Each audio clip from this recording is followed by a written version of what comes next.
IJF Judo application. Don't forget to tag the hashtag of Grand Prix Portugal on all your social media. Hashtag is hashtag Judo Portugal.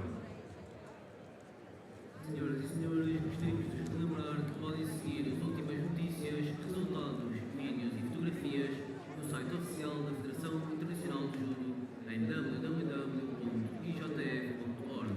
Podem também seguir o stream em direto e todos os resultados em live.ijf.org ou na aplicação oficial de Judo da Federação Internacional de Judo. Não se esqueçam também de usar o hashtag Grande Prix Portugal 2022 em todas as vossas redes sociais com o hashtag Judo Portugal.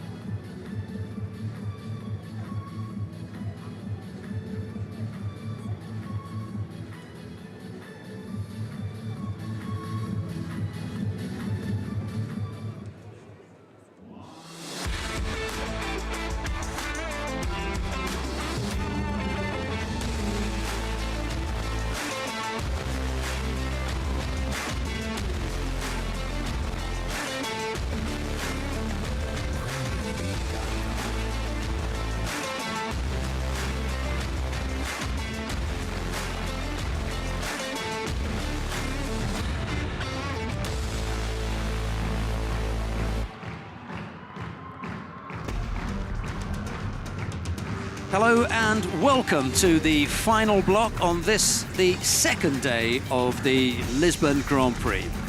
Lisbon, capital of Portugal, is a city rich in history, stunning architecture, and an atmosphere that keeps visitors coming back time and time again.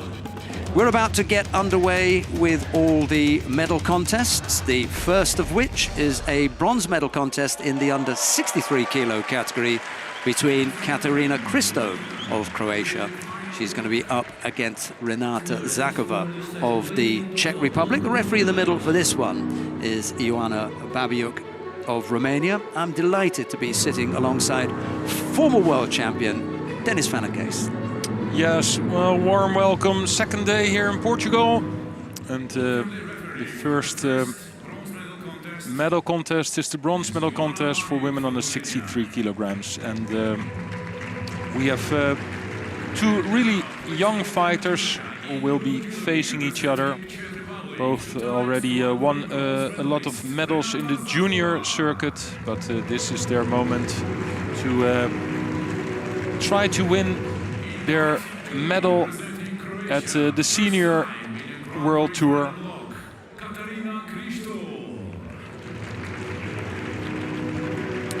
It was Kristo who was the junior bronze medalist at the World Championships for juniors or in 2021. Yeah, they're both sort of fresh-faced, aren't they? Kristo in particular, sort of babyish look to her. Might be a little bit different when you get 63 kilos of young athlete at the end of your arms. Baby face maybe, but there'll be some power out there.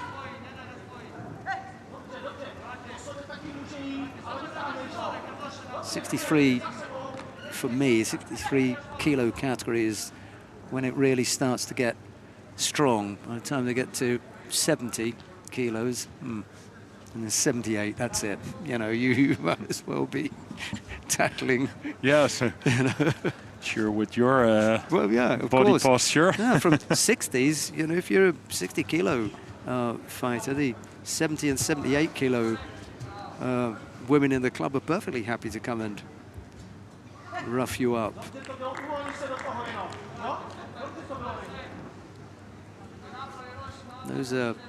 Those make perfect warm-up partners for a 70 kilo fighter. You've got that little bit more strength. Probably move a little bit quicker. Great. Nice Ouchigari there. Drop down on her knee, then try to make the Ouchi. I can't remember which one of the coaches was complaining the other day about having to warm up one of the under 78 kilo category girls, and he was about 66 kilos. About 55 years old as well. Especially when she says at the end, yeah, I want to throw you for 20 times. Yeah. Just to get the feeling. Well, let's hope we see a bit of throwing here. Both of these athletes have looked good in the lead up here. Both had a single loss. That's put them in this bronze medal contest.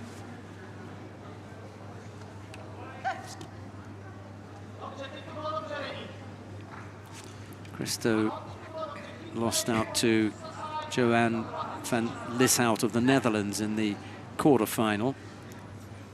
Zakova, it was who lost out to Eva Oberan of Croatia in her semi-final. We'll see Oberan in the final.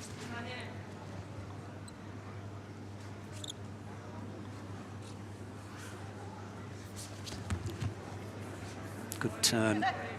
Could have found herself in a little bit of trouble, but got the timing right. You don't look as clever when it goes wrong. You turn into the hold down. Into hold down, yeah. She managed to get herself out of what looked like a tricky situation. Just a single Shido against Zakova.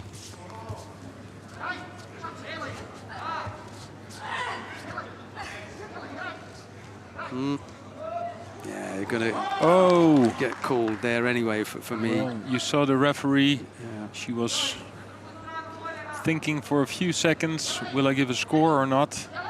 And the score is given, I think. Yep. Was Ari on the board? Going to get caught there because one stayed in Tachiwaza for a long time. Yeah. Well, it's not on the board though. Yeah, now it is. So was Ari given to Zagova for this roll?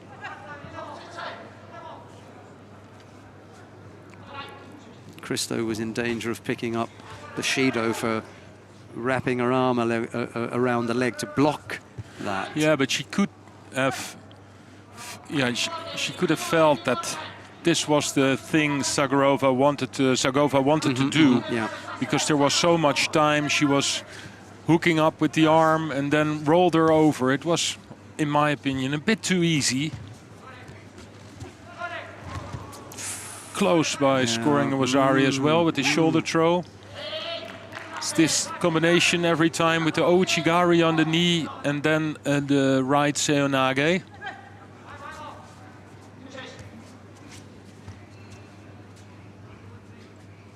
Try it in the other direction now.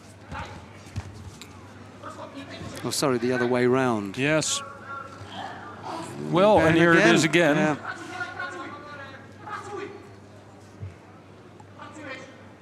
Well, the time is ticking away. Zagova is working on the ground. She knows if she works a little bit, she gets some valuable seconds. It's only 6 seconds on the clock. So maybe one more chance for Christo, but then she really needs to be very fast. Yeah, she's all over her. Yeah, and Zagova knows she can have one more penalty. So it's Zagova from the Czech Republic who wins the bronze medal. So, ladies and gentlemen, here we have the first medalist today. So, winner and bronze medalist for women under 63 kilo in blue. Yeah, I'm not against the idea of the second Shido either for the drop, despite the fact that time had run out, although it only counts as far as the stats are concerned, but still give it.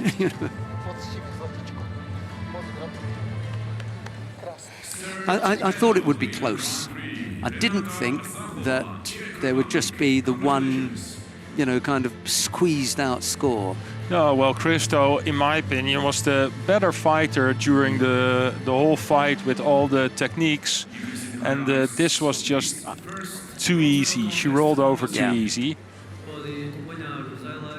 She already was in the Newaza situation, holding on to one leg. But if she just stayed flat on her front, then it would be more easy to defend.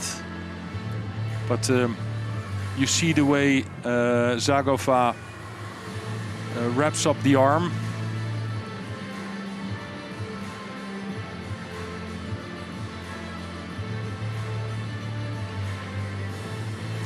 Right, so the first of the evening's bronze medals goes to Renata Zakova of the Czech Republic. We've got a second bronze medal contest coming up now. It features Florentina Ivanescu of Romania. She's up against Cristina Cabana Perez of Spain. It'll be Ivanescu in the white judogi, Cabana in blue. The referee in the middle for this one is Cho In-chul, the Republic of Korea.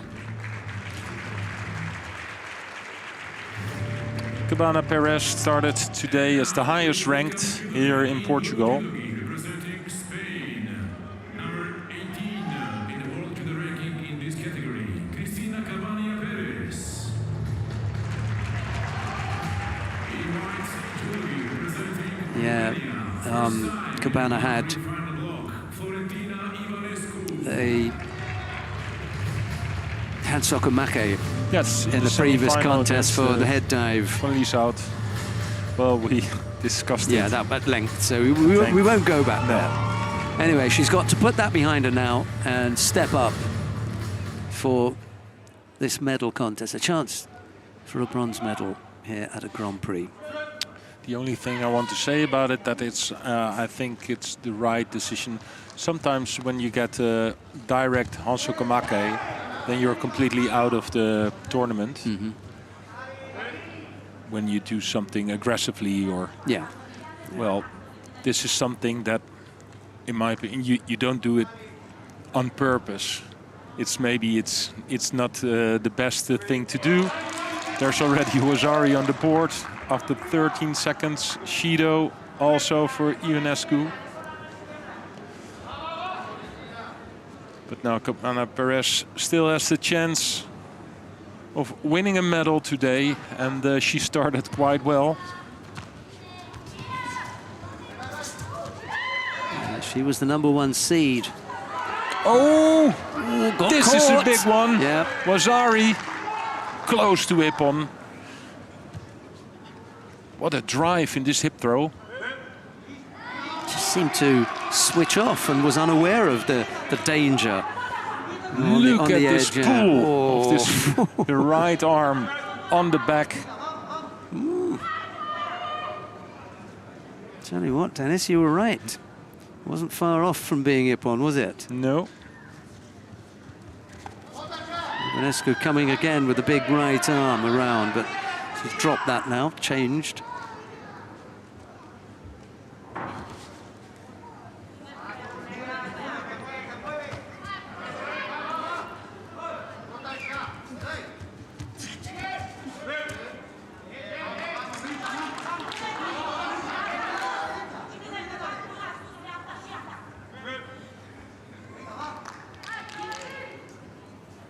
Two scores very early on. Sets a nice tempo. I don't think this is going to go the distance. Someone's going to go over. Oh. Well, they're not looking for small attacks, especially Ionescu. But also Cabana Perez, they go in with big head throws. Yeah, full on, determined.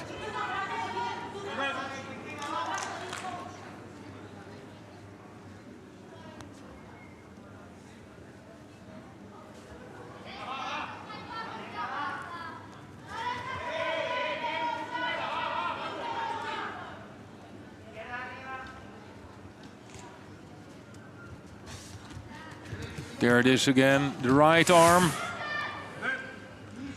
And Ionescu has this right arm on the back of the Spanish. Then the danger is there.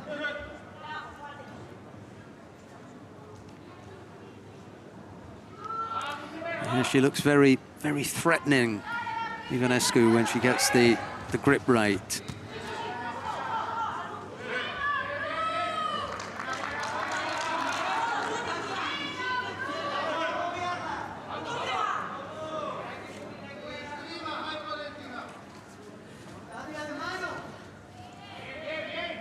Good defense there by Cabana, trying to get this arm as far away as possible.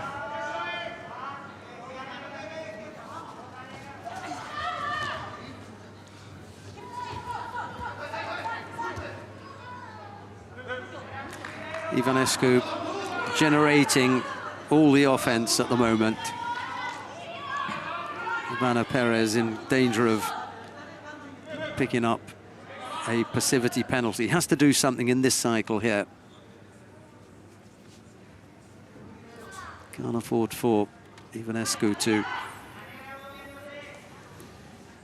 get another attack in.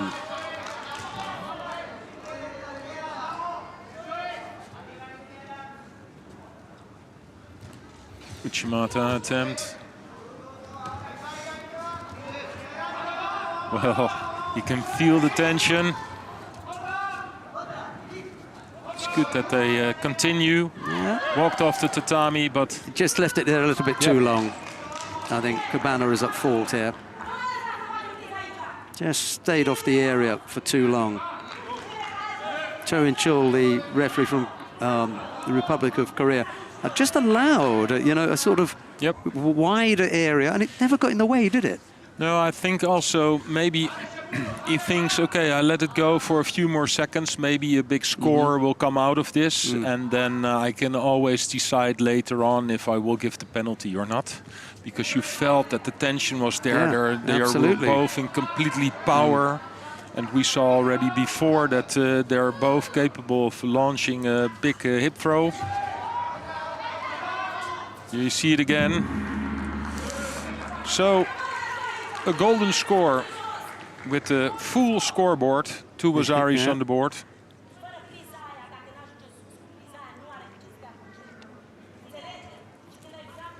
Chance for both coaches to bark out some instructions to their respective fighters in preparation for the restart. We've had 4 minutes. Not sure how much longer we're going to have. No way of knowing that, but we'll be underway as soon as Cabana's tidied her hair up, and off we go.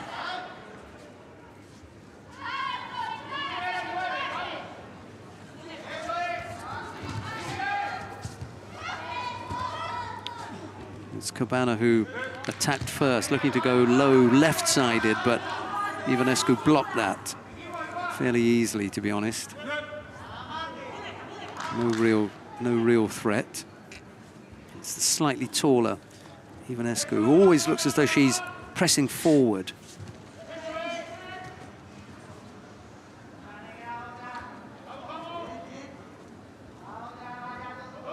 Yeah, but she's having more difficulty to get this right arm on the back of the Spanish girl. The first few minutes it was quite easy for her to get close and to launch this big hip throws. Well, yeah, you see that it's the left arm of Cabana Perez is now stronger. Now she has the chance.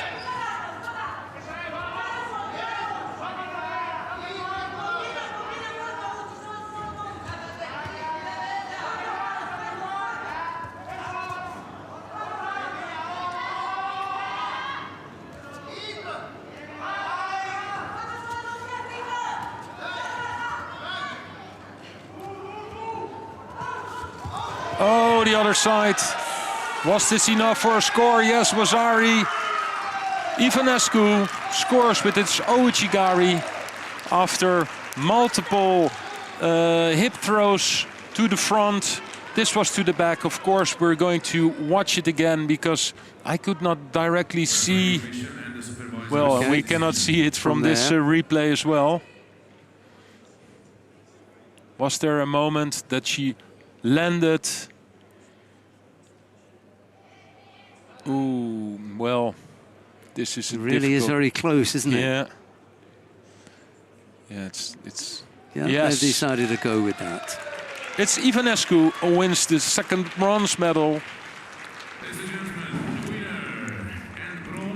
Not the most beautiful Wazari she scored in her life for sure. The first one was a good one though.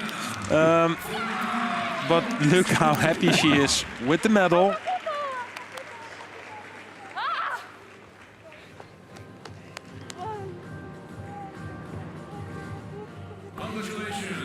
She did look the more likely of the two to score, I think.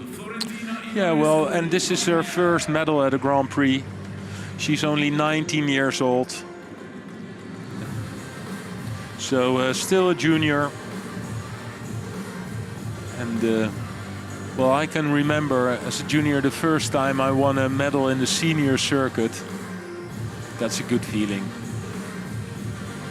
This was a really intense, big hip throw. Look at the drive, unbelievable. That brought her back in the game, also in the golden score. And this was, the second was Ari. The elbow was out from Cabana, but still enough on the side, landed on her hip.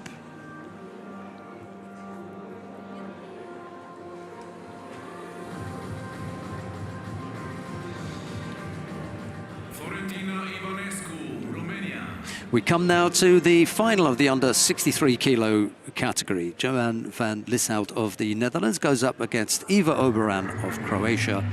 It'll be van Lieshout in the white judogi, Oberan in blue. The referee in the middle for this one is Raul Camacho of Spain. Here's Dennis. Yeah, van Lieshout, one of the I think biggest talents we have in Holland at the moment. She's the world champion juniors, also won the European championships for women under 23 years old. So in her junior period, she almost won everything, but now she has to make the change to the seniors. This is her first Grand Prix. And well, in the final, so that's already a really good result. But if I look at her opponent, I think it's possible for her to win the gold medal. Oberan has not appeared in a Grand Prix final block before, far less in a final, so big ask for her too. They have gone head-to-head once before. Yeah, once, and that was in the European Open in Zagreb last year. That was also the final, and that was Oberan who won.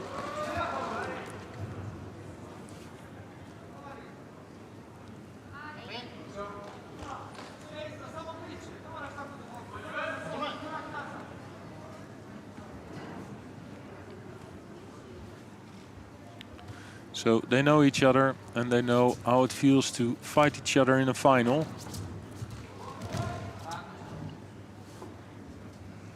But they leveled up to a Grand Prix from a European Open.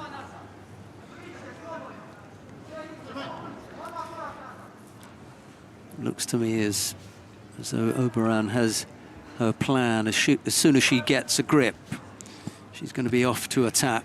Not going to wait around.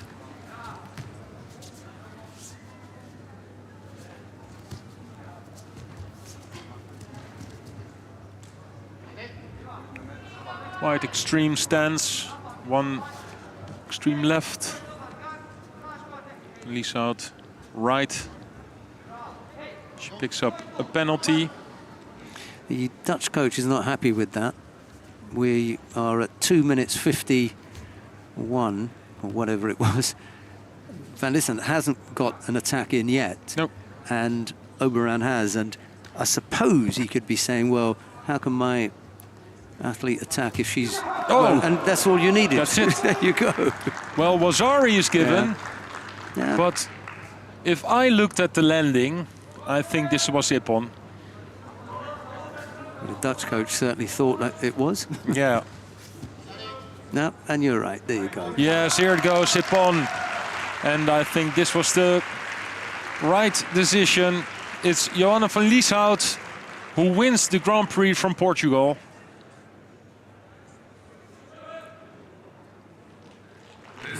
And in style as well, Yeah. with a great coach, Gary. First outing at the Grand Prix, first gold medal. That's a nice track record. Yeah. Congratulations. Gold medal. And she managed to get some revenge as well, having lost to her opponent in May of last year. We will see the replay, and the timing was Beautiful, perfect. really was. And the pressure was on to attack because she just picked up that Shida, hasn't she? Yep.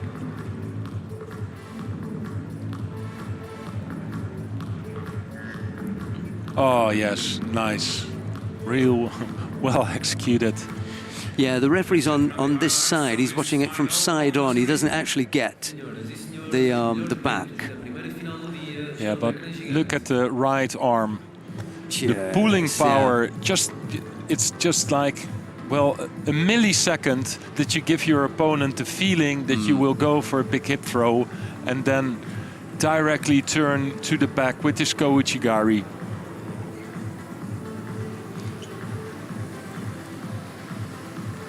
So the Dutch do end up with a gold medal, having had a silver yesterday.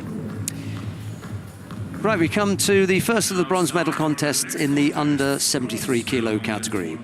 Joan Benjamin Gaba of France goes up against Gulcin Lacham Soderdna of Mongolia. It'll be Gaba in the white judogi.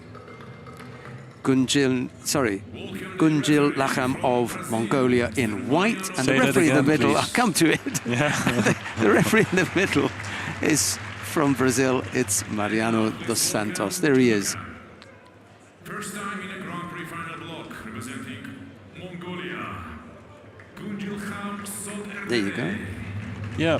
Gunjilkham. In white. I think I bumped into him in the elevator last night. Benjamin Gaba.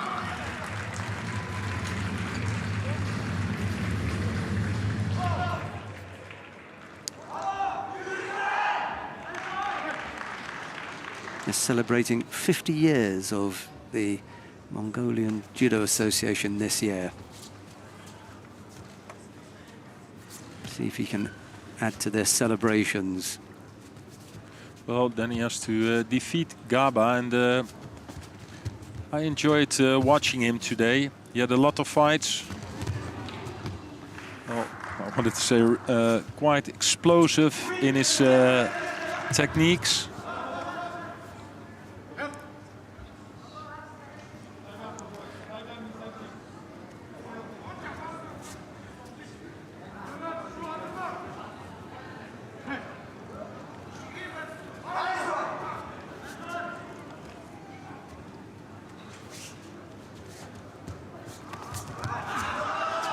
Strong grip around the right side.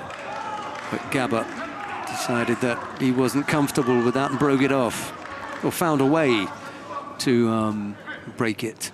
Well, one thing you don't want if you're fighting a Mongolian judoka / wrestler is when they have two hands on the back. Then it's big alert! Oh, but this was a great Uchimata. And I was going to say, yesterday we saw the Uchimata the with Uchimata the as well. Mongolian. Yes.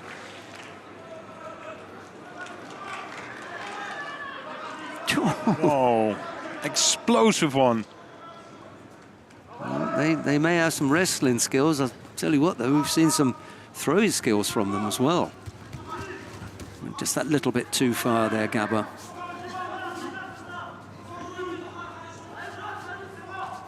Went past his target.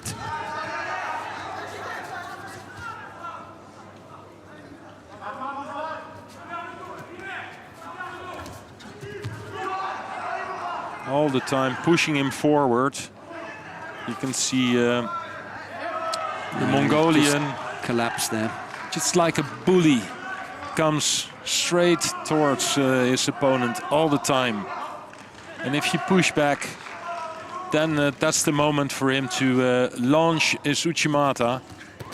Oh!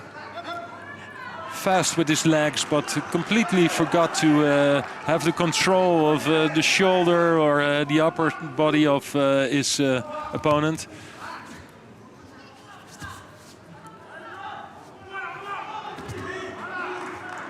Again, just that little bit too far through, missing the target. Yeah, but you see every time where they arrive on the tatami, it is the Mongolian who pushes him forward.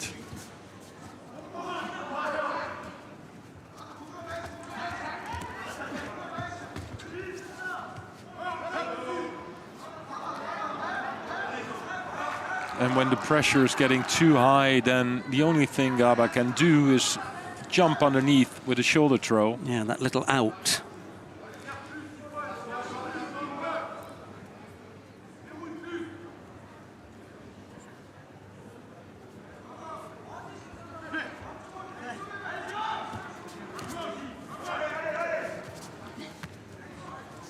I think for me the best solution for Gaba is to circle more. It's quite straightforward all the time. Mm-hmm.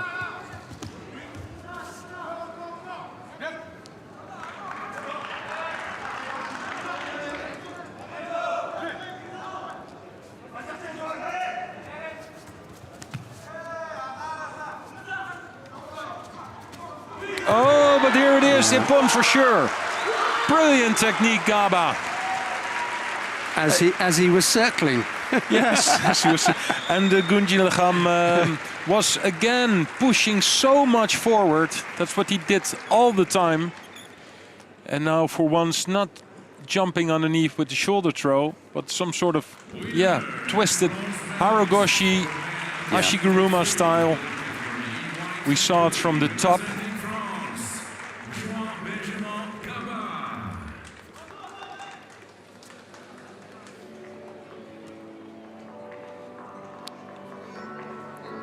That was an excellent judo technique to finish this bronze medal.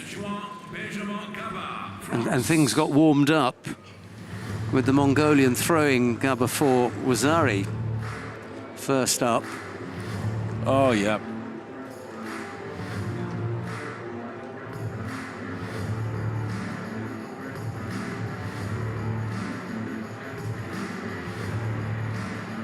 Good one. These are the highlights, ladies and gentlemen, on the screen. Yeah, Harogoshi, I think. That was the intention, wasn't it? They've caught a little bit lower down, maybe around about the knee or something like that, but nice finish.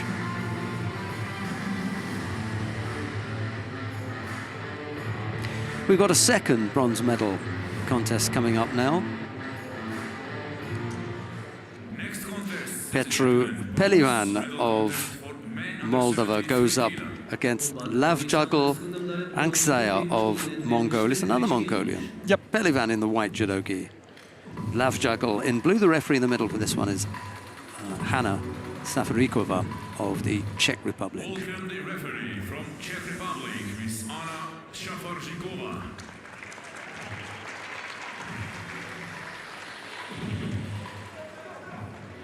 Welcome judoka in blue judo gi, representing Mongolia, first time in a Grand Prix final block. Lavjagul Anksaya. In white judo gi, representing Republic of Moldova, 2020 Hungary Grand Slam bronze medalist Petru Pelivan.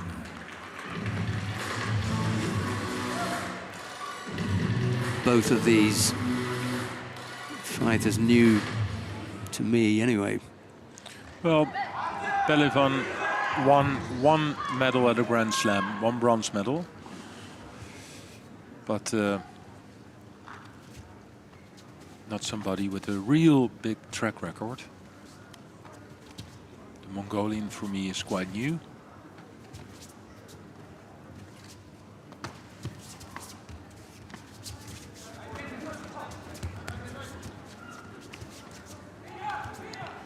And that is not really strange that you don't know him. He's the number 236 in the ranking.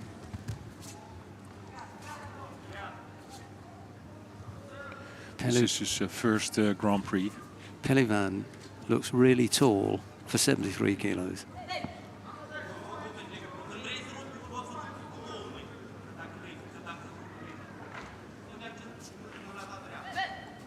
Yes, he does.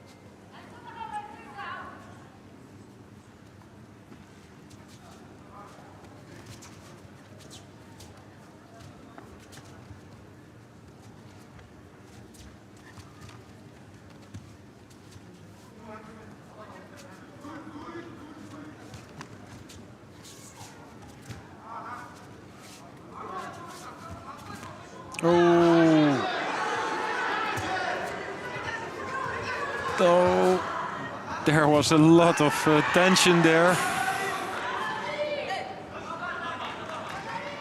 Mongolian coach wants a score, but it's not going to be given.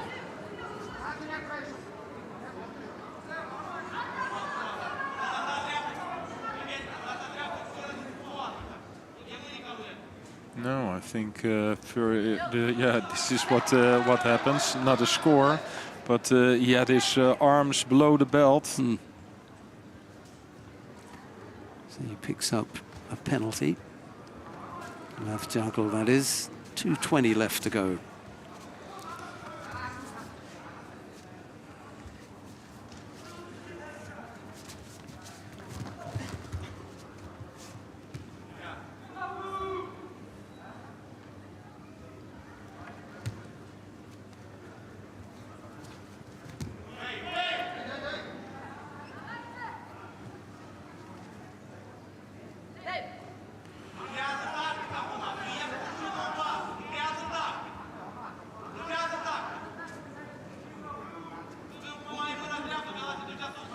Well, Pelivan, because he's that tall, he likes to throw his big arm over the head of his opponent, hooks his leg in on one side here, like this. But that's also something the Mongolian feels quite comfortable in situations like that when his opponent is real close. They like it. They like to stay like body to body, lifting, hip throws.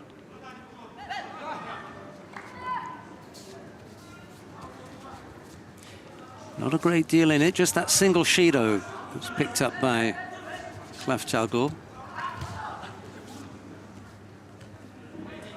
Just got to see how 3 minutes is going to impact on their physical state. Because they put a lot into this. Yep, well, they both have a style of judo where you can see that it costs a lot of energy. Trying to roll him over. Yes, and puts everything in it. Also the sound. Yeah, good. Slightly unusual, isn't it? You don't often get to hear that, but it has made us giggle a bit. I suppose usually we've got bigger crowds, so you know you don't hear it so well. No, it's stifled by the crowd noise, but you could really hear it here.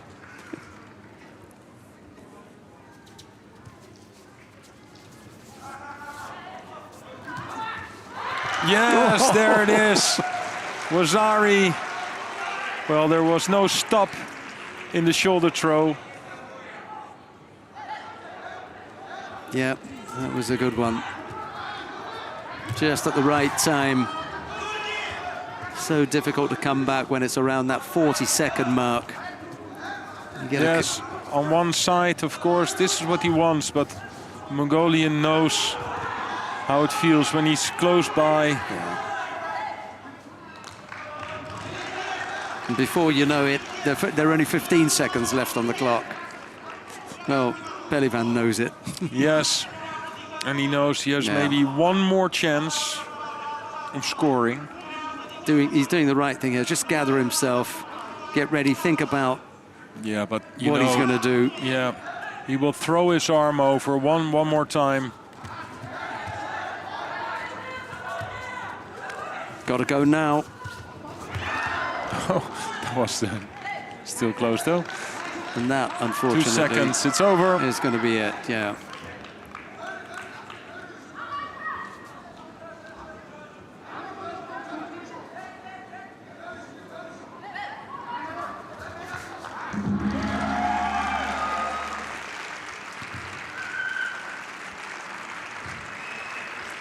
Papjuggle holds on, having scored that Wazari in the last, say, 35, 40 seconds. Has managed to keep Pelivan out to take the second of the bronze medals in the under 73 kilos. So category. 2 chances for Mongolia to win a medal, but both ended up 5th place. The worst place.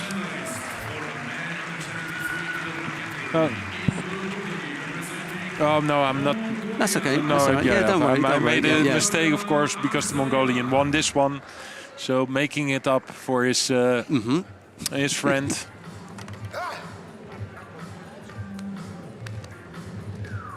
Let's have a look at some of the highlights from this one.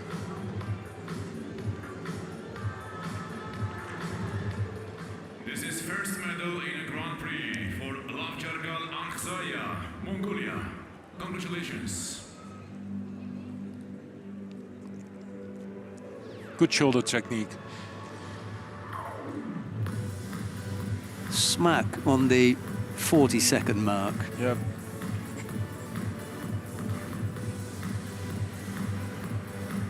The highlights of this contest on the screen. Senhoras e senhores, podem acompanhar os melhores momentos deste combate no ecrã gigante. Remind me a little bit of Sendocher, the way he moves and Sendocher, stuff. He yes. gives similar sort of look, I suppose, you know, with the hair and some of the mannerisms, but that was a terrific effort there.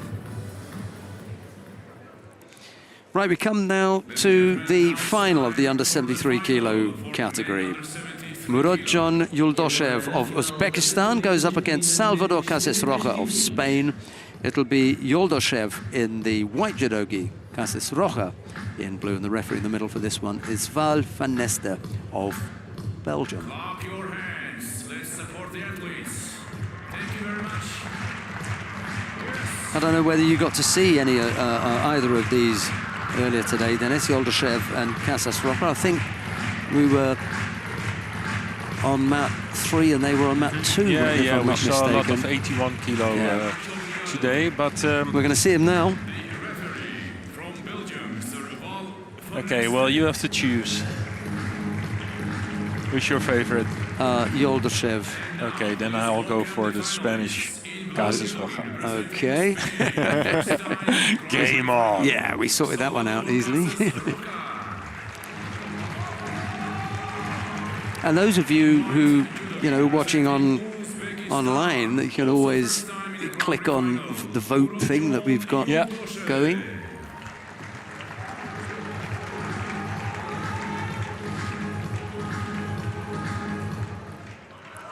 Take your pick. Add up your points at the end of the day. Bit of fun.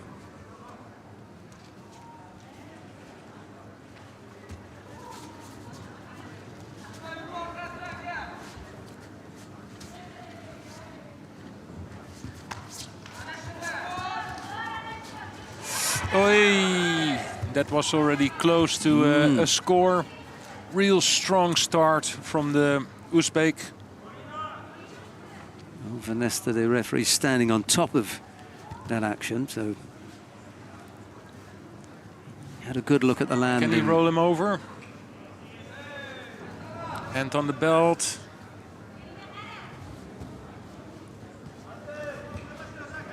Yes, I think he can now, almost, no.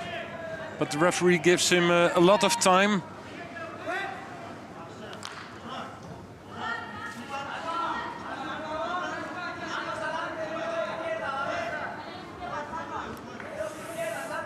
So, well, close to Wazari, real close. In some occasions, maybe they will give it.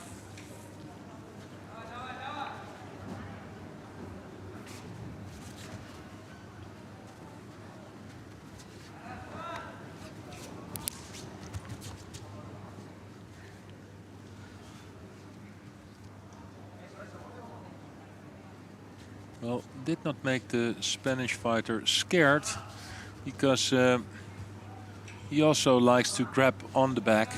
And because it's a right to a left-handed fighter, they both have the same arm that they want to have on the back. He could have chosen any one of 3 penalties there, the referee, I think. Stepping out, overly defensive posture, passivity.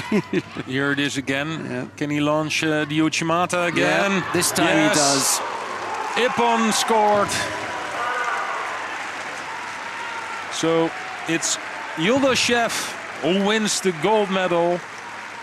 I lost against Sheldon. That's a shame, but yeah, there you go. But 100 euros is no big deal for you, so it's not a big problem because it was a real good Uchimata. He already showed it just in the beginning of the fight when he had his arm on the back of his opponent, that he was really strong with his hip throw. And the second time he had the arm again on the back. Was good enough to bring him the gold medal. Congratulations. Gold medal goes to Uzbekistan.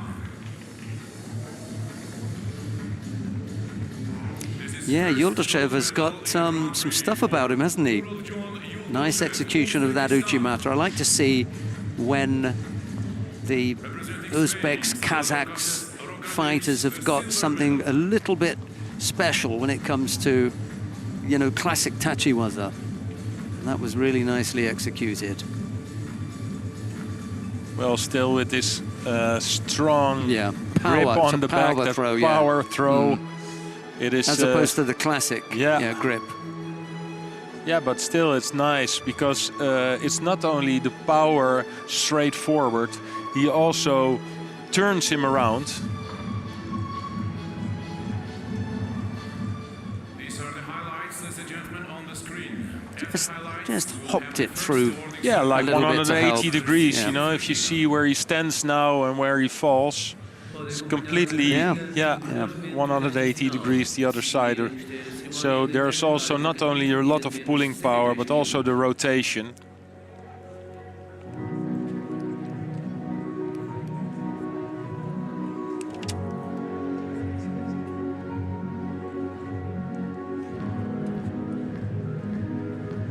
Well, we come now to the awarding ceremony for women in the under 63 kilo category. Ladies and gentlemen, welcome to the medal ceremony for the women's under 63 kilogram category. Senhoras e senhores, a entrega de medalhas da categoria feminina de menos 63 quilos. The medals will be presented by the mayor of the Almada municipality, Mrs. The medals are being presented by Mrs. Ines de Medeiros, mayor of the Almada municipality. The first of the bronze medals goes to Florentina Ivanescu of Romania. There's a bronze medal also for Renata Zakova of the Czech Republic. Silver medal goes to Eva Oberan of Croatia.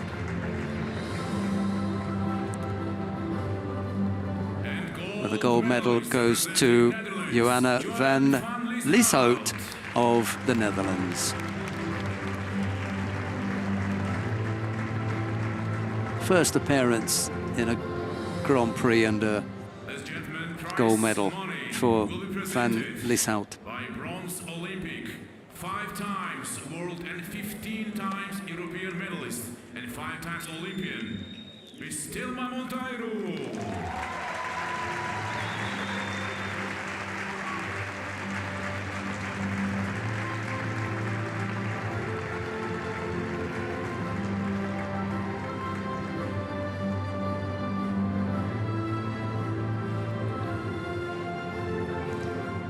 Thelma Montero was presenting the prizes, having received one herself yesterday. And now the national anthem of the Netherlands.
very much. Family picture with European judoka.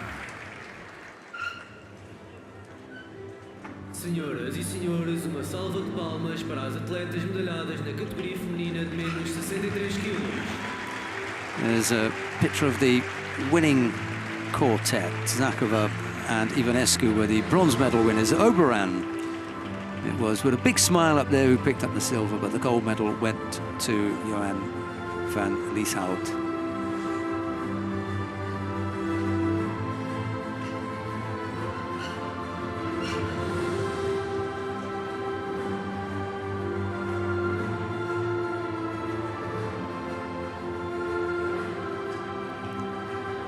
Coming up next, it'll be the under 70 kilo category, and the first of the bronze medal contests features Maria Portela of Brazil. She'll be up against Han Hee-ju of the Republic of Korea. It'll be Portela in the white judogi, Han in blue, and the referee in the middle for this one is Vitaly Sulima of Ukraine. It's time for the next contest. Bronze medal contest for women under 70 kilo. Medalha de bronze da categoria feminina de menos 70 quilos. Referee from Ukraine, Mr. Vitaly Sulima. 34 years old, Portela. Yeah. Been about for a bit. Welcome, judoka. In blue judogi representing Enormous amount of medals on the world tour. Han Hee-ju. In white judogi representing Brazil, 3 Grand Slam, 2 Grand Prix gold medalist, Maria Portela.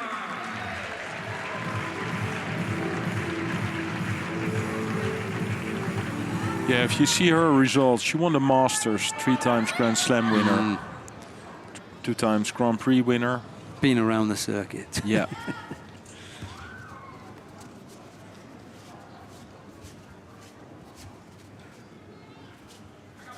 Always a bit too short in when she's fighting at the World Championships or the Olympic Games.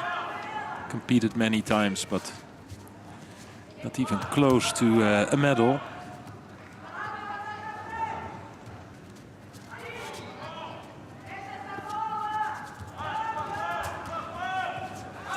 Han is the reigning Asian champion.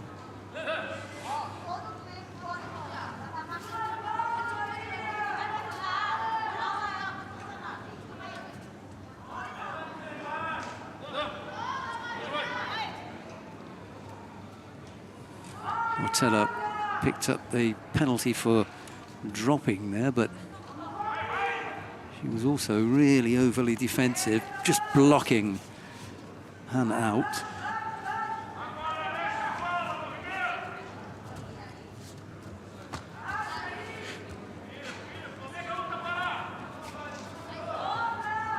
Portela it was who defeated Katie Jemima Yates-Brown in the repechage contest to get here, having lost in the quarterfinal to Jorien Visser of the Netherlands.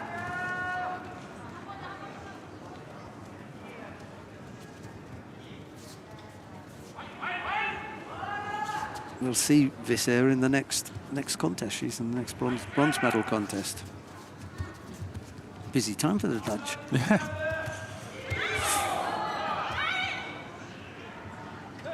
Almost fell into that by accident. Got their feet all trapped. Bit of a mix-up there. Slightly untidy scoreboard. Dennis, 2 penalties picked up by Portela and 1 by Han. Well, she has to grab her opponent at least. If she waits, yeah, well, now she does. Because if she waits like this, just standing towards each other, just waiting, then you can wait for the referee to call mate. But now with these 2 good efforts, the Shidos are equal again.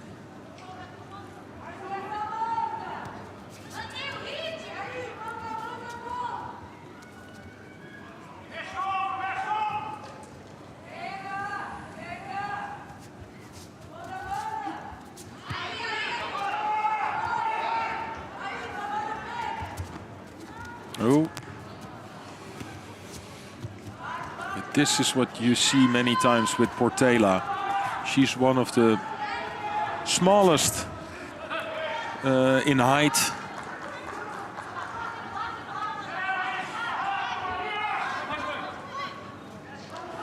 And then you see their opponents, if they can grab her on the back, pull her down. It looks quite fast, it looks really defensive.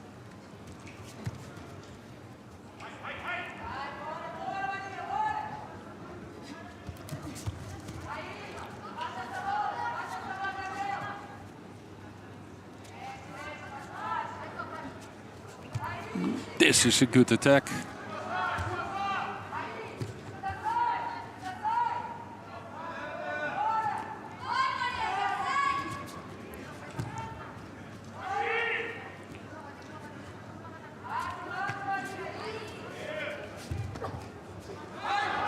Yeah.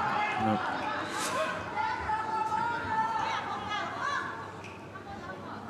Han managing to stay off Portela's hip, but only just.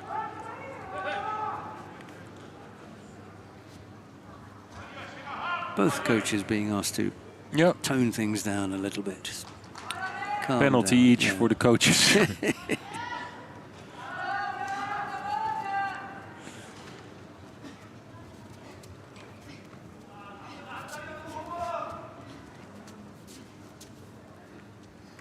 So the time is over. 4 minutes of regular time. Now into golden score.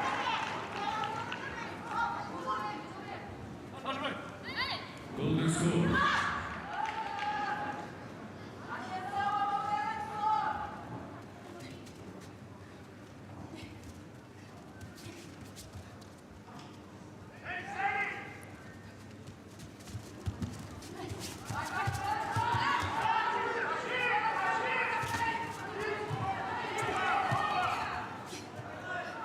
Taylor in trouble now, but can she lift her opponent up? No.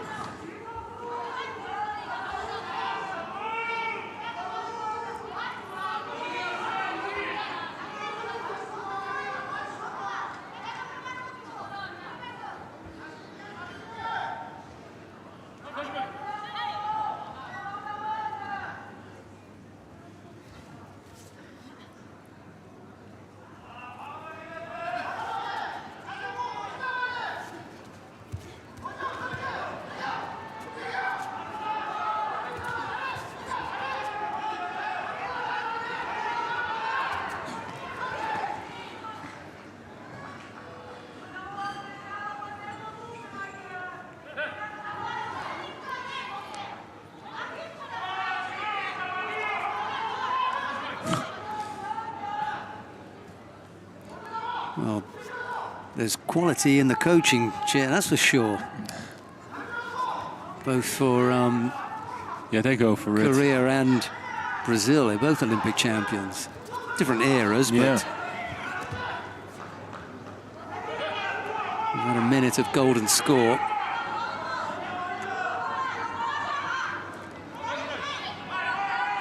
Sarah Menezes, a little bit more recent than Kim Mi-jung, but the quality is there.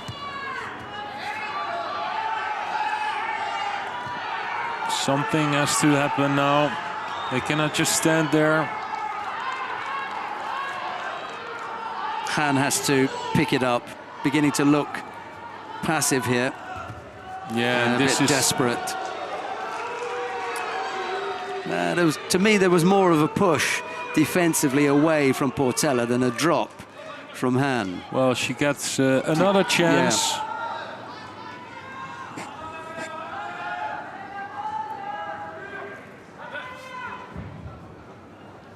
But maybe it's overruled. Yes, well, they're going to watch it again. Referee commission and the supervisor's decision. Well,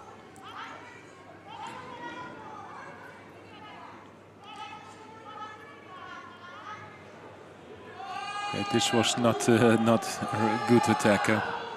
So yes, It's the third Judo for Han, and that means that the medal will go to Brazil. Portela wins the bronze.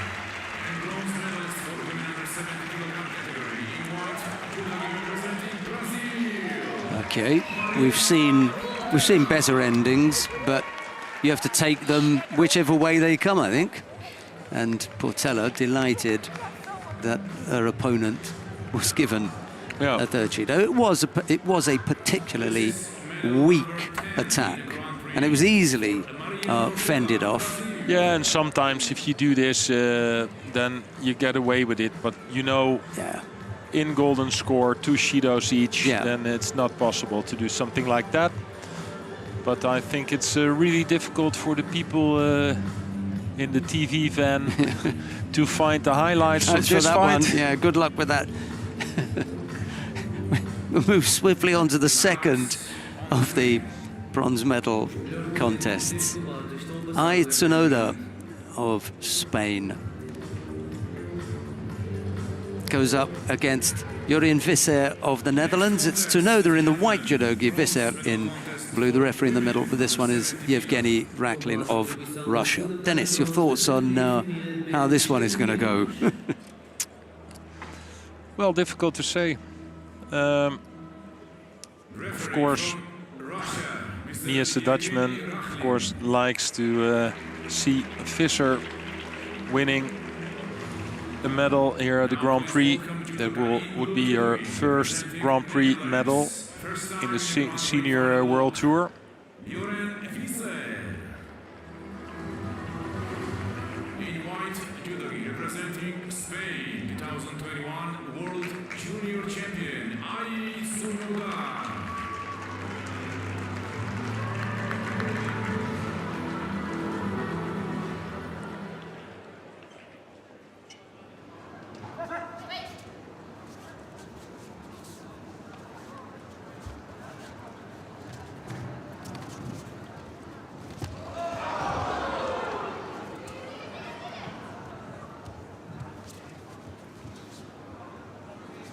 Strong start.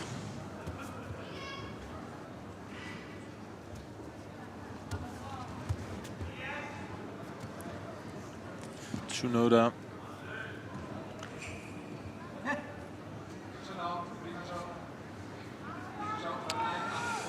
Was the cadet world champion in 2019, and last year won the world championship for juniors. Yeah, 2 years in between. So give another couple of years, you might be in the seniors. Yeah, you never know. If things run true to form, mind you, I think it'll be a little bit more difficult than that. 70 kilos is, well, they're all difficult, but you know, you just see so many of them.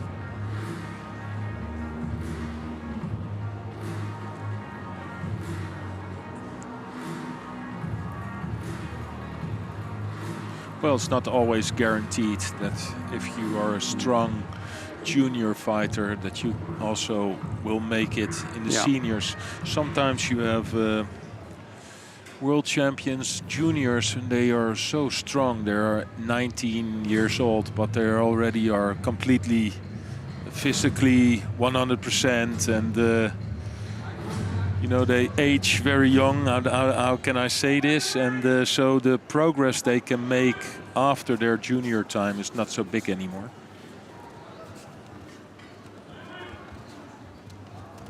And once in a while, you'll have a junior winning the senior world championships before they've won the juniors.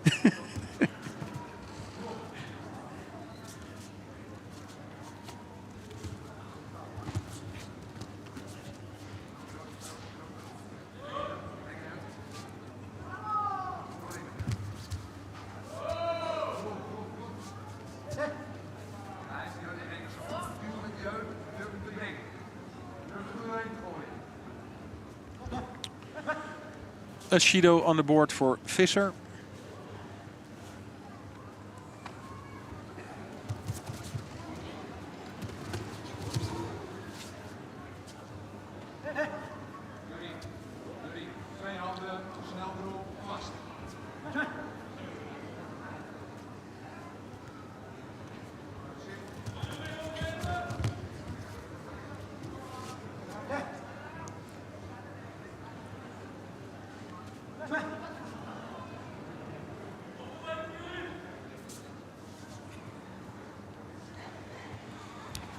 Yes, it was Kondo Ami of Japan, who won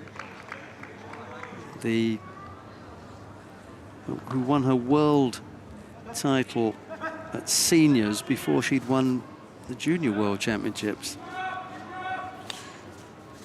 To me, Visser is fighting a bit too slow. Maybe it's the nerves or something. She needs too much time to get the right grip. Now also you can see the way Tsunoda is holding both sleeves, jumping underneath with the shoulder throws. Looking busy. Yeah, and Visser needs too much time with 2 Shidos on the board. She has to take a bit more risk now. Yeah.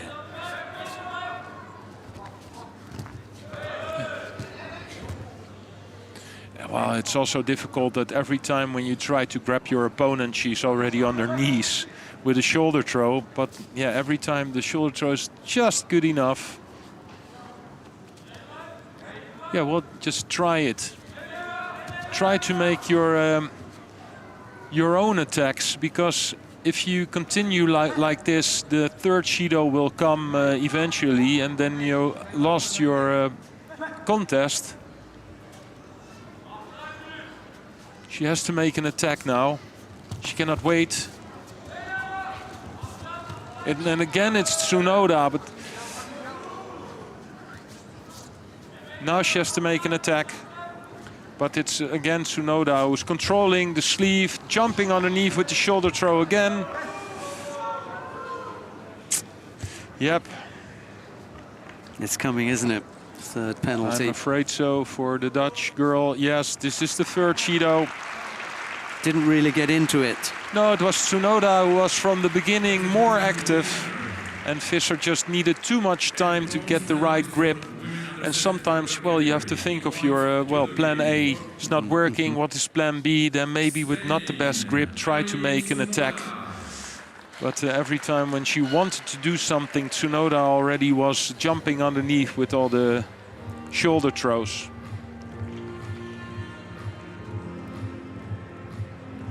Yeah, she was just that much more busy and active.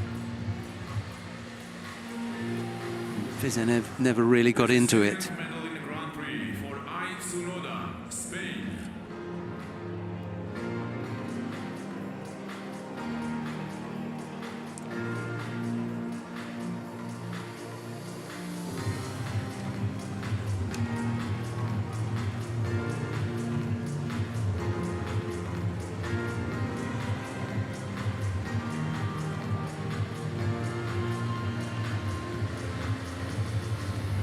Well, we come now to the final of the under 70 kilo category.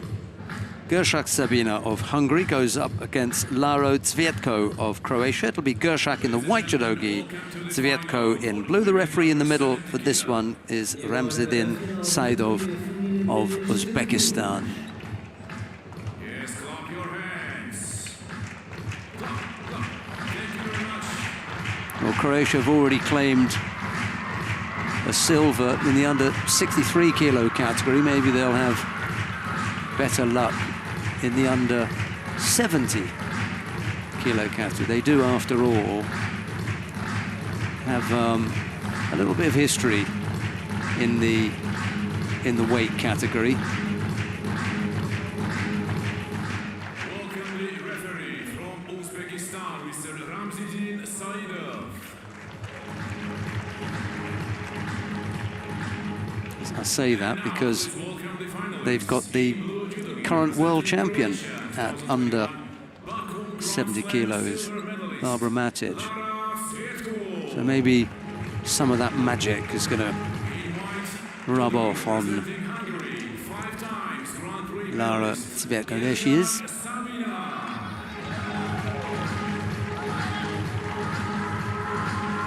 Gershak in the white, judogi, Cvietko in blue. Final of the under 70 kilo category.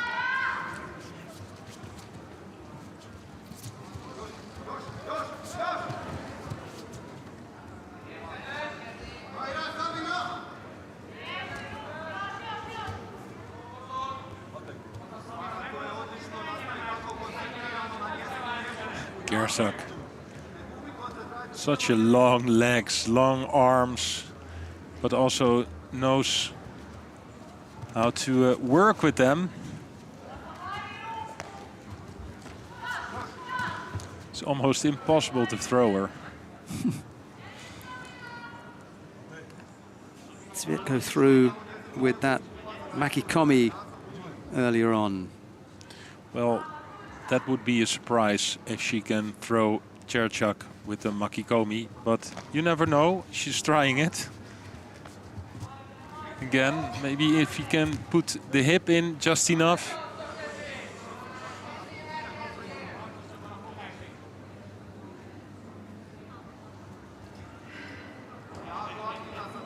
Sometimes you're fighting somebody with really long arms, and then if you try a Makikomi or something and you get on the ground and you have like a half a meter of arm, but then there's still like 2 meters of arm on the other side. And you're like, what? Yeah, you think you're really close to your opponent, but then there's still like a really big gap. Single Shido against Gersak at the moment. Plenty of time left on the clock. No panic from the Hungarian athlete as she finds a way to settle. Sviatko has been really busy putting in attack after attack. Not necessarily the strongest, but she's just keeping up that tempo. Gersak is going to have to catch up. Won't want to collect another Shido.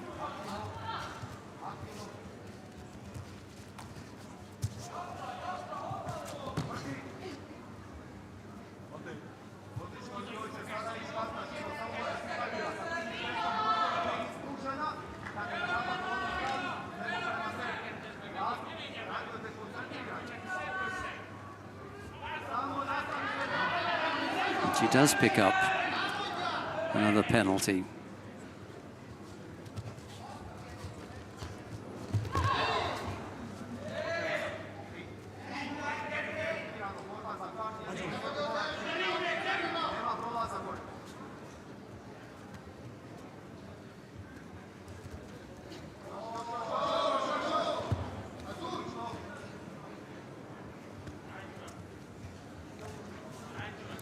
This is good work, actually, from Sviatko, keeping really busy. It's true. The only problem with this is that that kind of tempo, we've still got half the contest to come, a minute 52, and although... If Gersak is not getting another penalty. That's the only because there are 2 on the board. It's, And every attack, well, it's not the best attack, but it's good enough. Yeah. It's a bit the same as we saw this bronze medal contest with Visser. Gersak just Sonoda, needs too much time. Well, this is a good attack, though.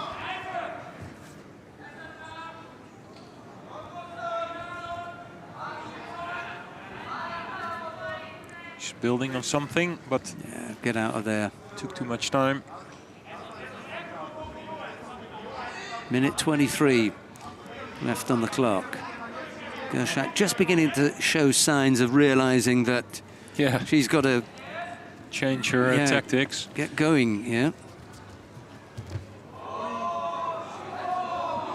Well, again, you know, she gets pushed to the ground for me. A number of people in the crowd were begging for a Shido. That's a little bit different. That one is sorry. Yeah, but then still. Okay, she gets the Shido for it. Yeah, that one was. I'm still different. waiting for Gersak. I saw one good move. Yeah. Just takes too much time.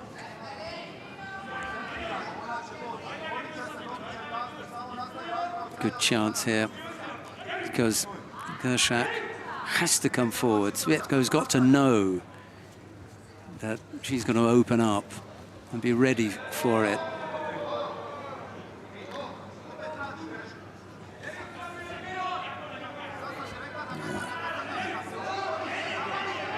She picks up another penalty for a false attack. Changes the nature of the contest a little bit.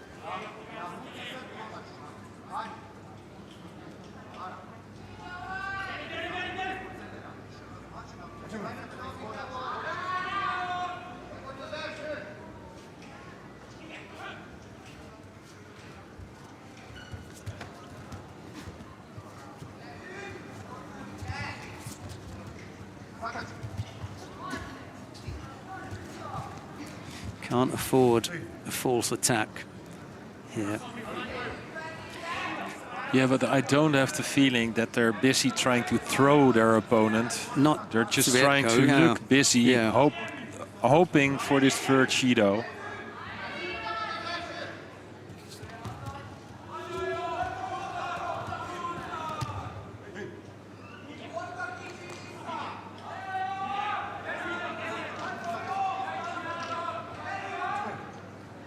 It's the last few seconds of regulation time.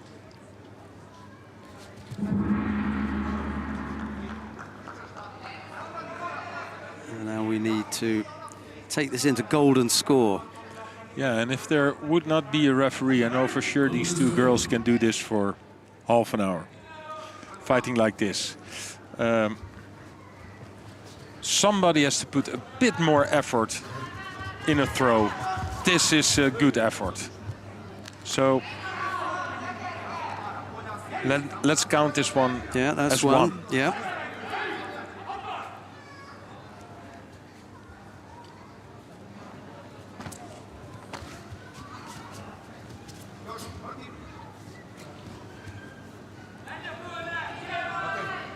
And I'm going to go for 2 now.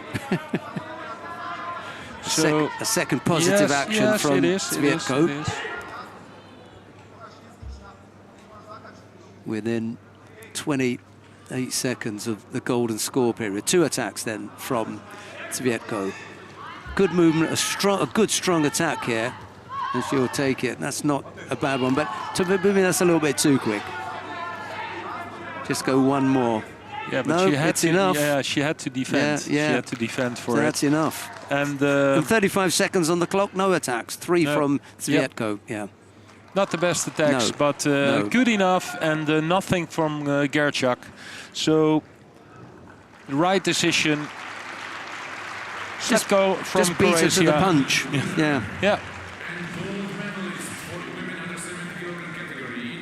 Well, they may have lost out in the under 63 kilo category final when Van Lieshout overcame Eva Oberan, but here Lara Sviatko of Croatia defeats Gershak Sabina to take the gold medal in the under 70 kilo category. Let's see, as Dennis likes to say, whether the broadcast team can unearth a few highlights from that one. He likes to set a challenge. And given that we know where that one was going, we can move swiftly along to the awarding ceremony, because the athletes waiting for the awarding ceremony in the under 73 kilo category for men are lined up at the far end of the competition hall. So let's go down there and get that one underway.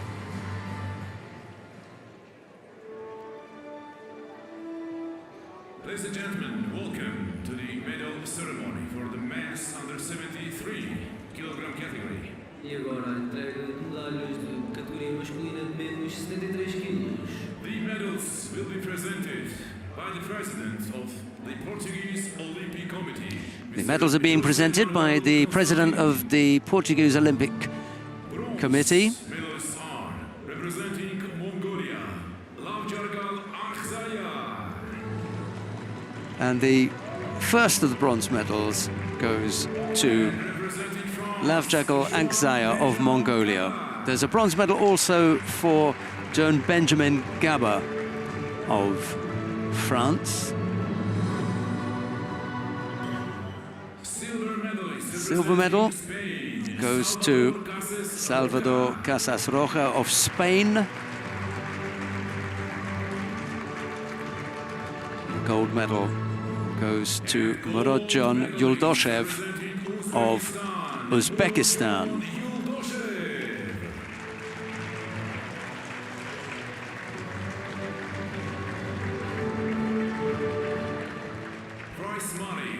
Sorry, it was Mr. José Manuel Constantino presenting the medals, the president of the Portuguese Olympic Committee.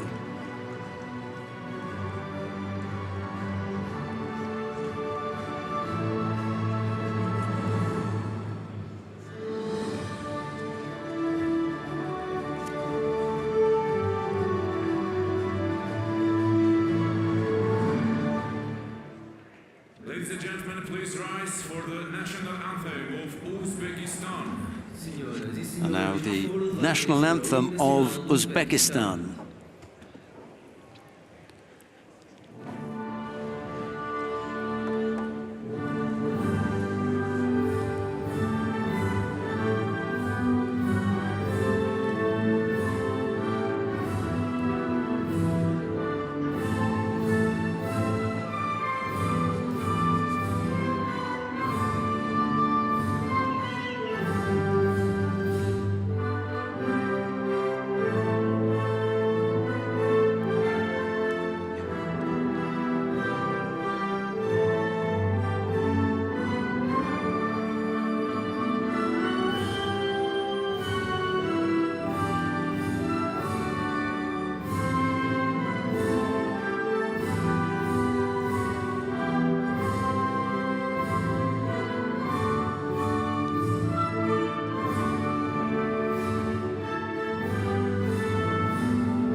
Senhoras e senhores, uma salva de palmas para os atletas medalhados na categoria masculina de menos 73 quilos.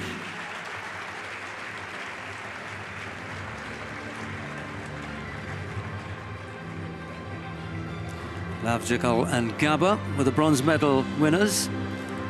It was Casas Roja who picked up the silver.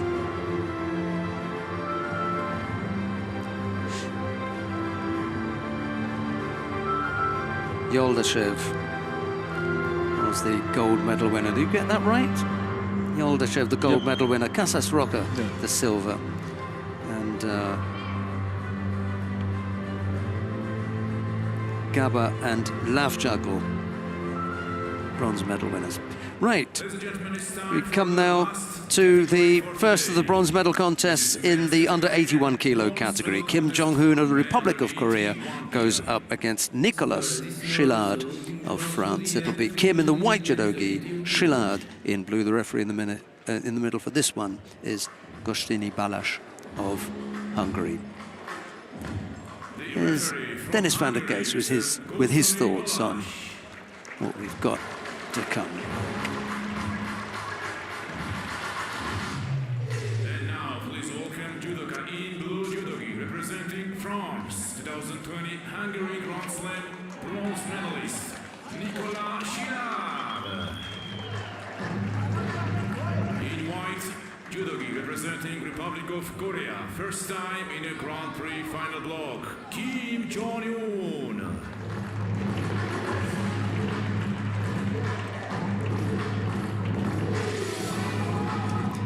Just trying to remember who it was that Chillard lost out to.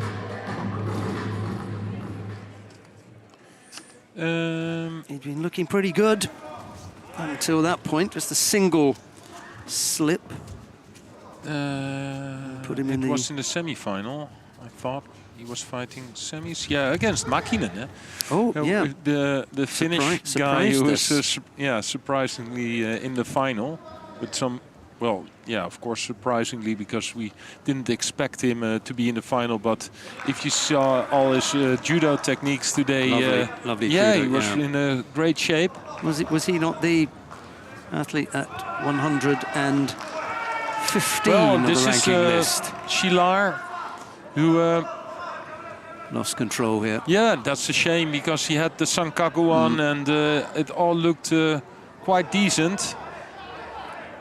So he's trying it again.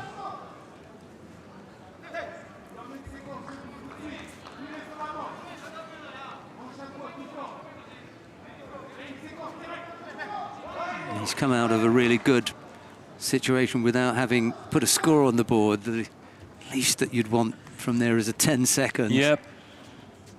Anyway, Kim has managed to come out of that one unscathed. And there's no score on the scoreboard with a little over 2.5 minutes left to go. He's trying to get the elbow out.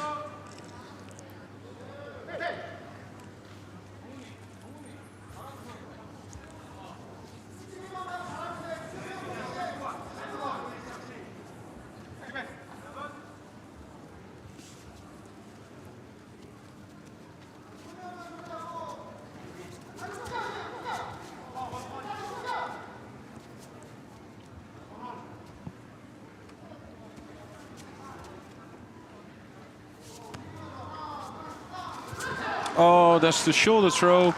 He falls off from the other side, rolls over for Wazari.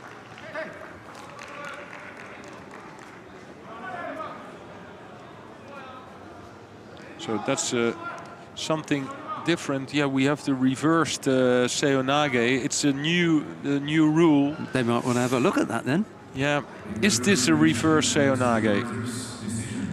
I think not. I think he looks to throw on that left side and he just falls off the right.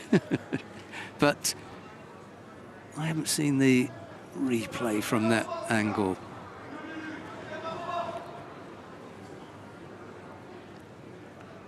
Tricky one, isn't it? Yeah, for me this is not a reverse Seonage. Then I really want to see like two hands on one side jumping on to the left and then turn around to the right. And they agree. So I think this is a good decision. But this was, I think, almost the first time that we had to debate this. Especially, I was thinking when I saw on ball in the schedule, I was like, oh, we're going to have a lot of, yes, but he did not make this attack one time. Well, the athletes have taken it on good very quickly. Here. Oh, this, yeah. Oh, no, okay. He broke out of this. So it's the Wazari on the board for Kim.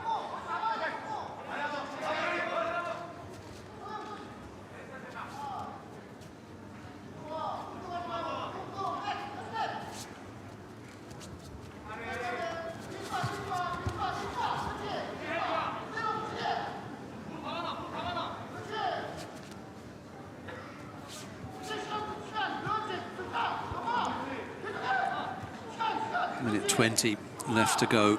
There's still time for Shillard to get back into this. Yeah, but the best things he showed was in Newaza. Now he's in trouble in Newaza as well, but he was one time close with the hold down for short for a few seconds. But the problem is, yeah, well, getting a Sankaku on, trying to roll your opponent over, try to make the hold down, it takes a lot of time. Kim picked up a penalty for grabbing inside of the Judogi. Yeah, 40-odd seconds. Slightly weak left-sided effort there. He blocked that fairly easily, didn't he, the Shillard? Got to go for it now. Time ticking away. Went left. Yeah, so he went right, then went left. Yeah, but it was also the control from Kim, was controlling the sleeve of Chilar so easily. And now he's on top in the Newaza. He can work. So that will take 10, 15, maybe 20 seconds.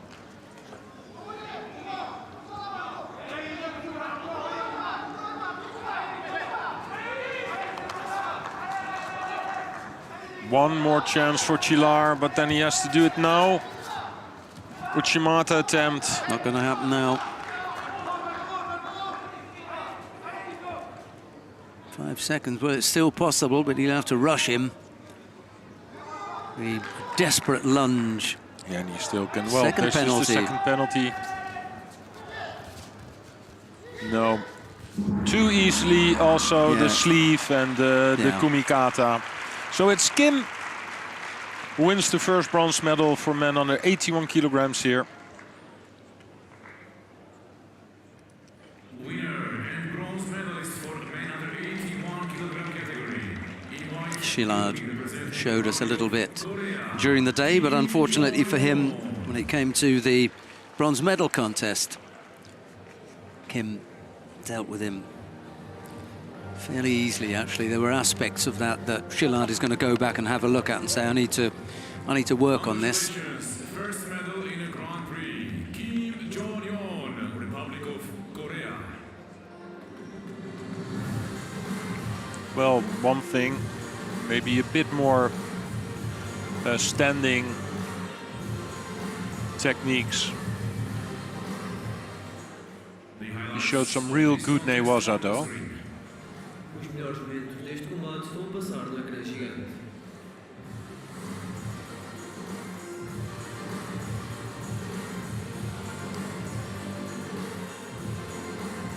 Well, we've got a second bronze medal contest about to get underway.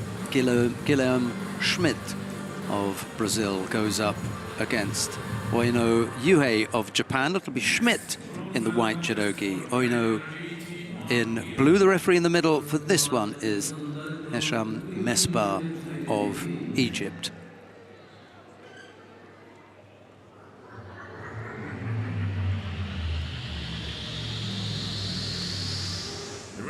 Yeah, Schmidt, quite high-ranked, number 22 of the world, but the most of the points because of a Continental Championship.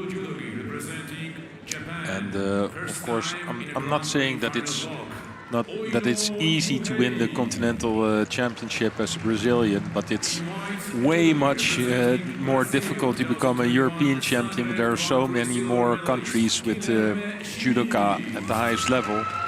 I think the amount of points is exactly the same. Yeah, I think that is a fair comment, Dennis, given that you have to look at who your opponents are going to be in those continental championships. So let's say that you were competing at the Asian championships, yep. For example, Japan, Korea, Kazakhstan, Uzbekistan. You know, you've got this whole host of countries that are likely to cause you serious trouble. For the Europeans, well, we could be there for quite a while if we go through that list. Whereas in Pan America, traditionally, they have not had the same kind of high-class fighters. You might want to look at something like specific weight categories, in particular for women, where you've had Cuba, Brazil, you know, maybe those, you know, the big guns, if you like. But yeah, but if you're fighting at the Europeans, you have like 20 countries. Exactly. Yeah. But now it looks like he's he became the Continental champion and also won a junior world medal, a bronze medal in 2019. And today he showed some really good judo. So that's also the reason why he's here in the bronze medal contest, of course.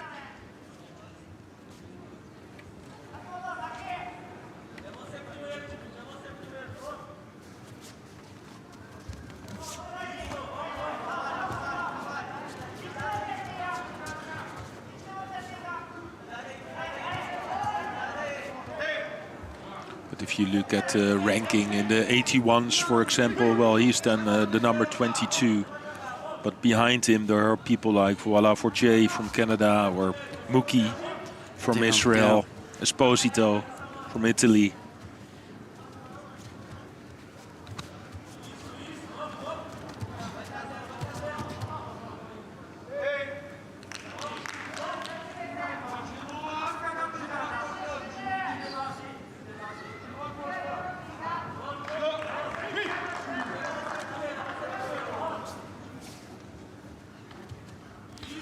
But yeah, one person we cannot even find on the ranking is Oino.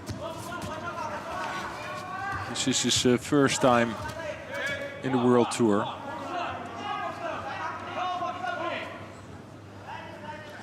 Yeah, that's pretty much been the case with the team that the Japanese have sent out. We were discussing off air how from time to time they'll send a team from a particular university. Yeah, that may very well be the the case here. I tell you what, No.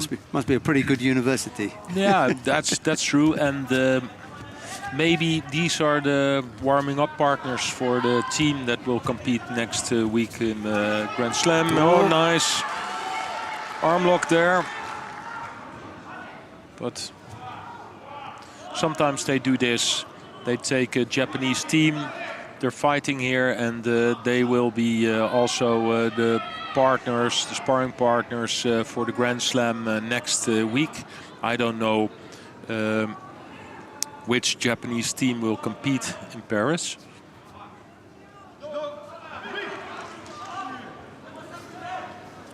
He picked up a second Shido there.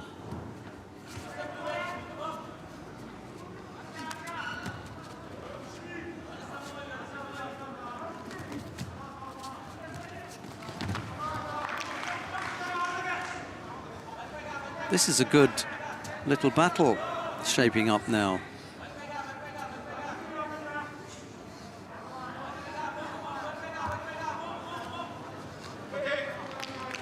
Well,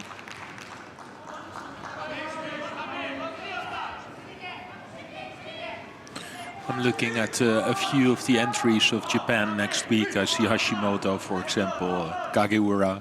So they're in Paris with the strong team.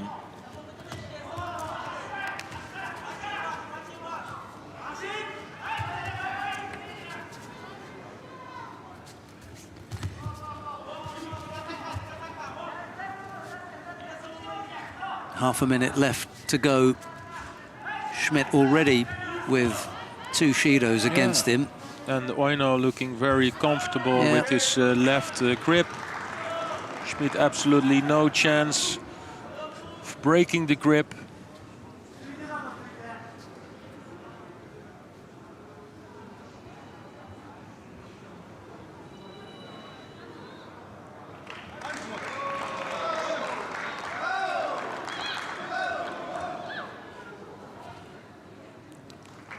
Well, there were other directions to go in, apart from back, left, right, or come forward. Now, the coming forward would have been walking onto your opponents. He didn't want to do that. He was left with left or right, and he didn't want to do any of those, so he went out. Come on.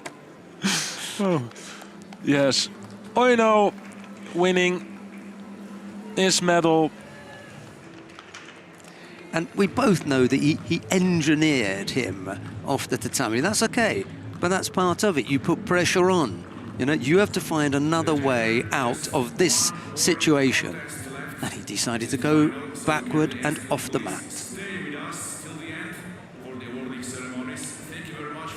Got to be a little bit stronger than that, I'm afraid, Mr. Schmidt.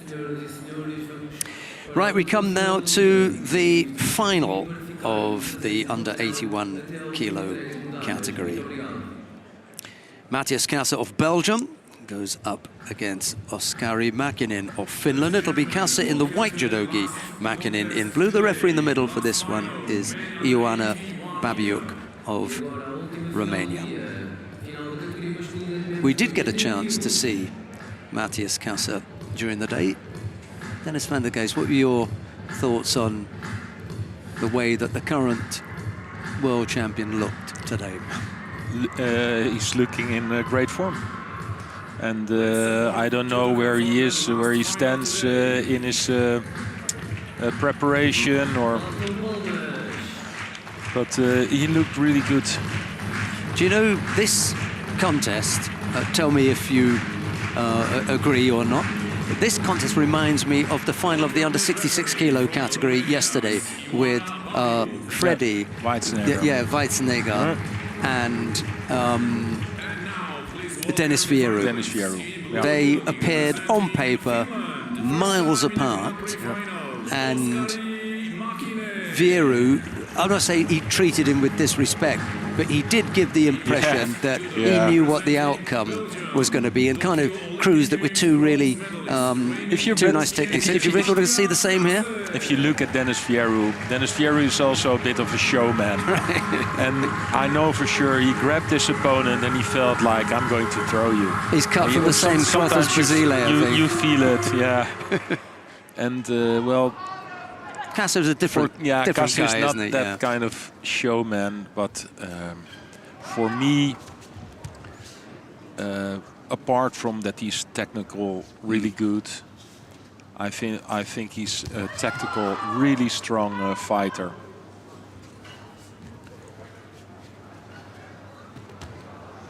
Already some good Newasa skills here. Which he demonstrated earlier on today, didn't he? Yeah.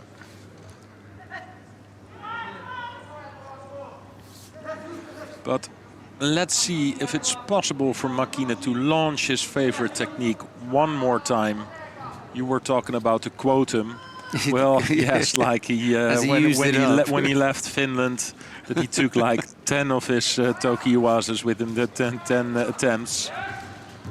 But the Seo Toshi from him on one side is really, really dangerous.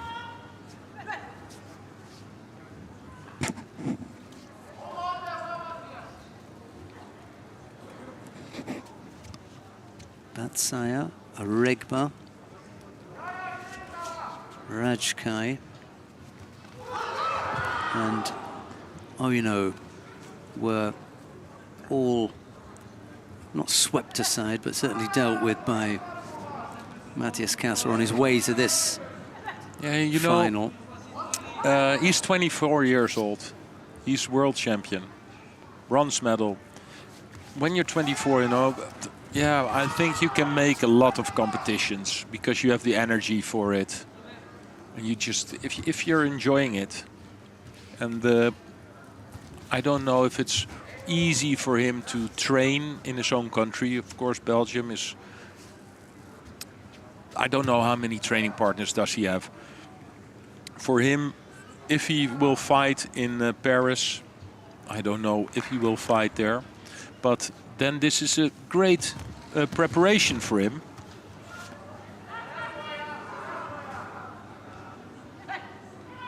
And the other thing that we need to add into that mix, Dennis, I'm sure you'll I don't see him standing on the list, though. Is to remain injury-free. Yep. That's vital, isn't it? Yeah, but, you know, the best training is, of course, the competition. You cannot... Yeah, the pressure that's on and things like that.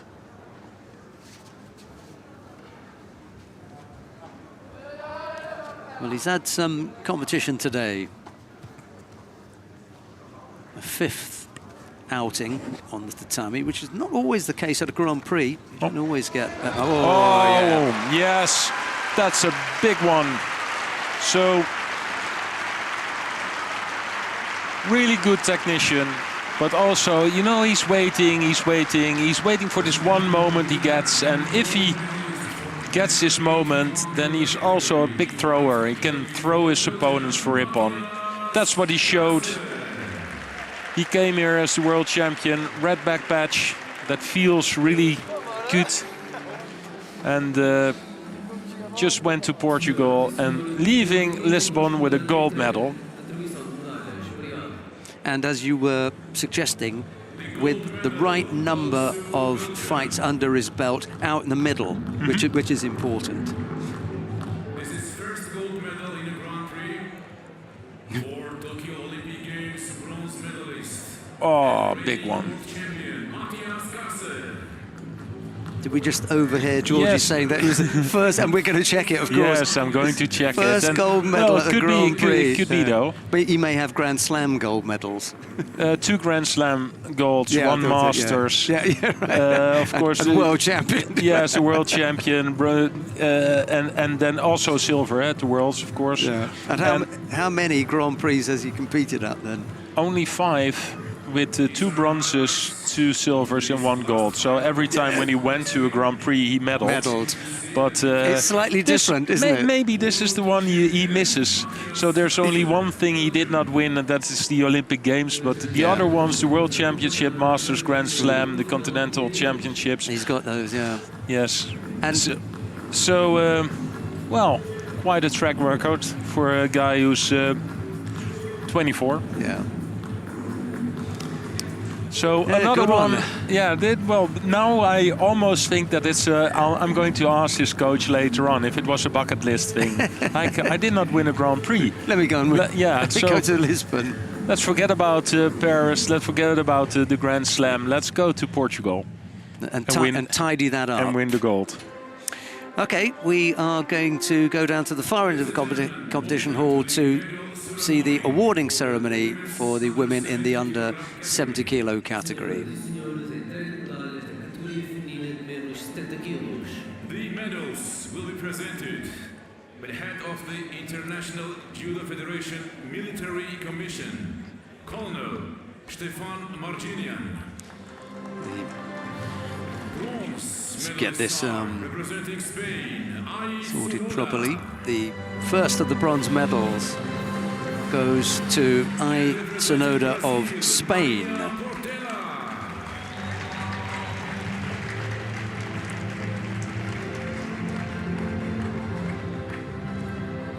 There's a bronze medal also for Maria Portela of Brazil. Silver medal goes to Gershak Sabina of Hungary. The gold medal goes to Lara Cvietko of Croatia. She receives her medal from the head of the International Judo Federation Military Commission, Colonel Stefan Marginian. Judo Federation, Mr. Carlos Andrade.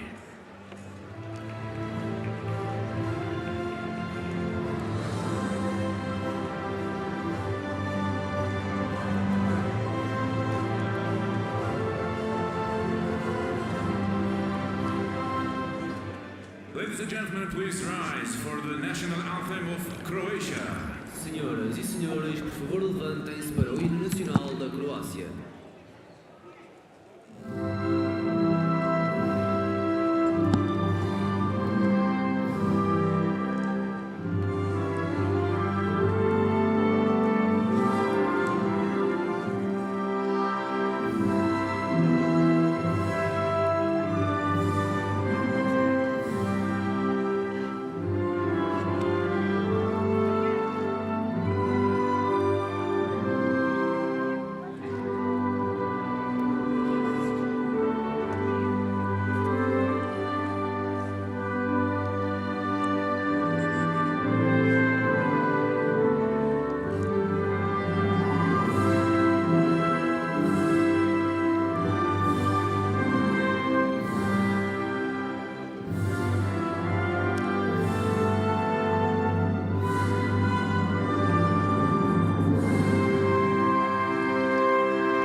Maybe a couple of tears shed there by Lara Cvietko during the playing of the national anthem of Croatia.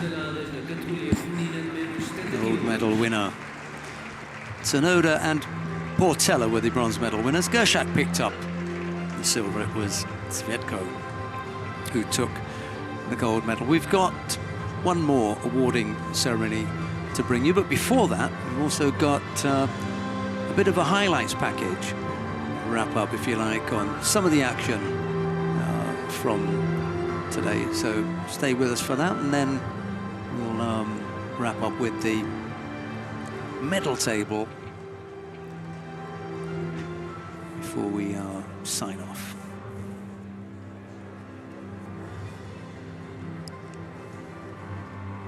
Ladies and gentlemen, before we start the last awarding ceremony for men's under 81 kilogram category, you can see the highlights of today's final block on the screen. Senhoras e senhores, antes da última entrega de medalhas Sagova da categoria masculina, winning her medal. podem acompanhar os melhores momentos dos blocos finais de hoje no ecrã gigante. Ivanescu winning the second bronze medal with a big celebration. and some Dutch success in the final. Van Lieshout from the Netherlands winning the gold against Oberan from Croatia. With this really nice, timed, well-timed Kouchigari.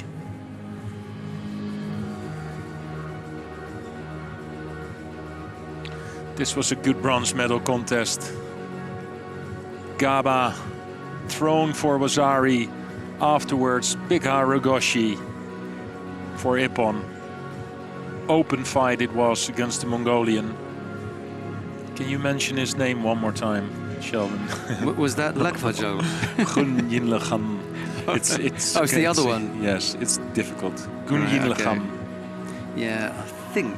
Yes, but here is There his were two. fellow teammate, who Love Yagal, who won the bronze medal for Mongolia. And then Gunjil Kam Sod Erdena. Gunjil Gam. Yeah. Really nice.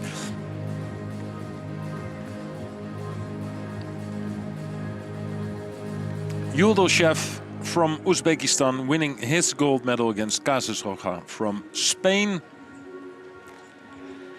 Right, okay, we come now to the awarding ceremony for the men in the under 81 kilo category. Ladies and gentlemen, welcome to the medal ceremony for the men's under 81 kilogram category. Senhoras e senhores, a última entrega de medalhas do dia. The medals are being presented by Mr. Vladimir Barta, the head sport director of the International Judo Federation. International Judo Federation, Mr. Vladimir Barta. Bronze medalists are representing Japan, Oino Yuhei. And the first of the bronze medals goes to Oino Yuhei of Japan. There's a bronze medal also for Kim Jong-hoon of the Republic of Korea. Silver medal goes to Oskari Mäkinen of Finland. And the gold medal goes to Matthias Kata of Belgium.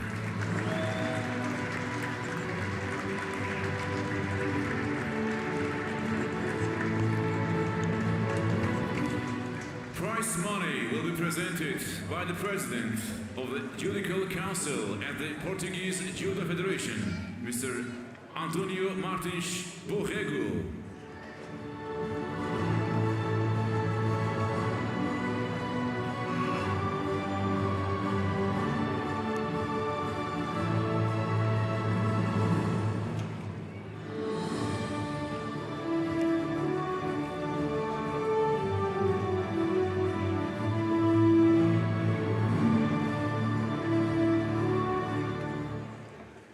Ladies and gentlemen, please rise for the national anthem of Belgium.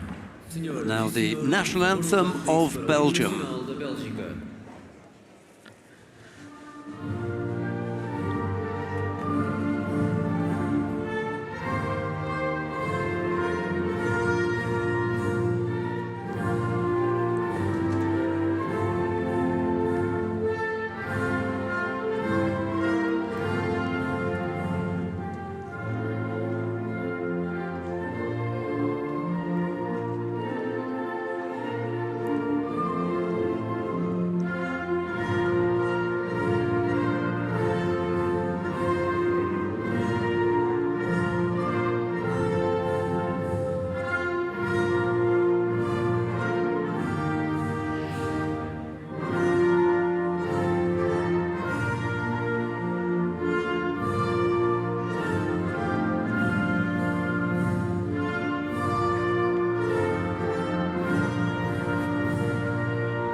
Thank you very much. Family picture with the Prix judoka. Time for the family picture. Let's give a round of applause to our judoka please. And then we get to have one just of the athletes, and someone up there is going to say they can remove their masks.